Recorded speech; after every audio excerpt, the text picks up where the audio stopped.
Hi guys, ಎಲ್ರಿಗೂ ಕೂಡ ನಮಸ್ಕಾರ. ಈ ವಿಡಿಯೋಗೆ ಸ್ವಾಗತ ಸುಸ್ವಾಗತ. ನೋಡಿ ಸ್ನೇಹಿತರೆ, ಈ ಒಂದು ವಿಡಿಯೋದಲ್ಲಿ SSP ಎಲ್ಲರೂ ಕೂಡ ನನಗೆ ವಾಟ್ಸಪ್ ಮೆಸೇಜಲ್ಲಿ ಆದರೂ ಆಗಿರ್ಬೋದು, ಕಮೆಂಟಲ್ಲಿ ಆದರೂ ಆಗಿರ್ಬೋದು, ಎಲ್ಲರೂ ಕೂಡ ಕೇಳುವಂಥದ್ದು ಏನಪ್ಪ ಅಂತಂದ್ರೆ SSP ಸ್ಕಾಲರ್ಶಿಪ್ಗೆ ಲಾಸ್ಟ್ ಡೇಟ್ ಯಾವಾಗ ಬ್ರೋ? ನಮ್ಮದು ಇನ್ನೂ 5th ಸೆಮ್ ಎಕ್ಸಾಮ್ಸ್ ನಡೀತಾ ಇದ್ದಾವೆ, ರಿಸಲ್ಟ್ ಇನ್ನೂ ಬಂದಿಲ್ಲ ನಮ್ಮದು ಅಂತಕ್ಕಂಥ ಒಂದು ಎಲ್ಲರೂ ಕೂಡ ಕ್ವಶನ್ನ ಕೇಳ್ತಾ ಇದ್ದಾರೆ. ಲಾಸ್ಟ್ ಡೇಟ್ ಯಾವಾಗ ಅಂತ ಕೇಳ್ತಿದ್ದಾರೆ. ಈ ಒಂದು ವಿಡಿಯೋದಲ್ಲಿ ಕ್ಲಿಯರಾಗಿ ತಿಳಿಸ್ಕೊಡ್ತಾ ಇದ್ದೇನೆ. ನೋಡಿ ಸ್ನೇಹಿತರೆ, ಎಲ್ಲರೂ ಕೂಡ ಯಾರ್ಯಾರು ಇನ್ನೂ ಕೂಡ SSP ಸ್ಕಾಲರ್ಶಿಪ್ನ ಹಾಕಿಲ್ಲ, ಎಲ್ಲರೂ ಕೂಡ ಜಲ್ದಿ SSP ಸ್ಕಾಲರ್ಶಿಪ್ನ ಅಪ್ಲೈ ಮಾಡಿ. ಯಾಕಂತಂದರೆ ಯಾರು ಕೂಡ ನಮ್ಮದು ಇನ್ನೂ ಅಮೌಂಟ್ ಬಂದಿಲ್ಲ ಅಂತ ಯಾರು ಕೂಡ ಬಿಡಲಿಕ್ಕೆ ಹೋಗಬೇಡಿ.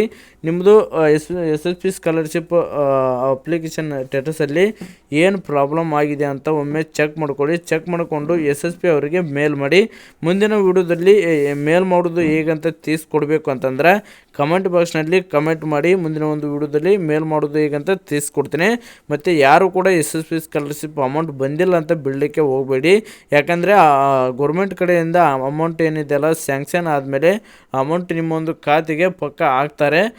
ಲೇಟ್ ಆದರೂ ಆಗ್ಬೋದು. ನೀವು ಅಪ್ಲಿಕೇಶನ್ ಹಾಕೋದು ಮಾತ್ರ ಬಿಡೋಕ್ಕೆ ಹೋಗಬೇಡಿ.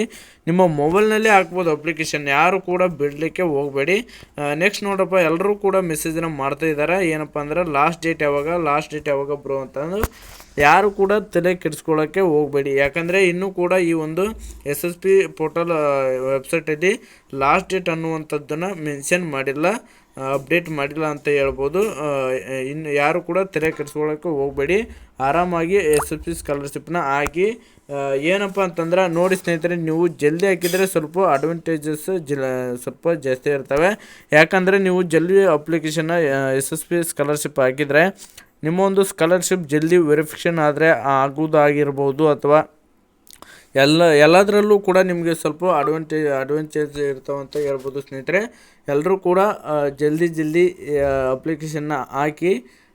ಮತ್ತು ಯಾರು ಕೂಡ ಮಿಸ್ ಮಾಡ್ಕೊಳ್ಳೋಕ್ಕೆ ಹೋಗಬೇಡಿ. ಮತ್ತು ಇನ್ನೂ ಕೂಡ ಯಾರು ನಮ್ಮ ಚಾನಲಿಗೆ ಸಬ್ಸ್ಕ್ರೈಬ್ ಮಾಡ್ಕೊಳ್ಳಿ. ಮತ್ತು ನಾನು ಹೇಳುವುದರಲ್ಲಿ ಏನೇ ತಪ್ಪಾಗಿದ್ದರೂ ಕೂಡ ಫ್ಲೋ ಅಲ್ಲಿ ಹೇಳಿರ್ತೀನಿ, ಯಾರು ಕೂಡ ಬೇಜಾರು ಮಾಡ್ಕೋಬೇಡಿ. ಮತ್ತು ತಪ್ಪಿದ್ರೂ ಕೂಡ ಕ್ಷಮಿಸಿ ಅಂತ ಹೇಳ್ತಾ ಮುಂದೆ ಯಾವ ರೀತಿ ವಿಡಿಯೋ ಮಾಡಬೇಕಂತ ಕಮೆಂಟ್ ಬಾಕ್ಸ್ನಲ್ಲಿ ಕಮೆಂಟ್ ಮಾಡಿ. ಎಲ್ರಿಗೂ ಧನ್ಯವಾದಗಳು.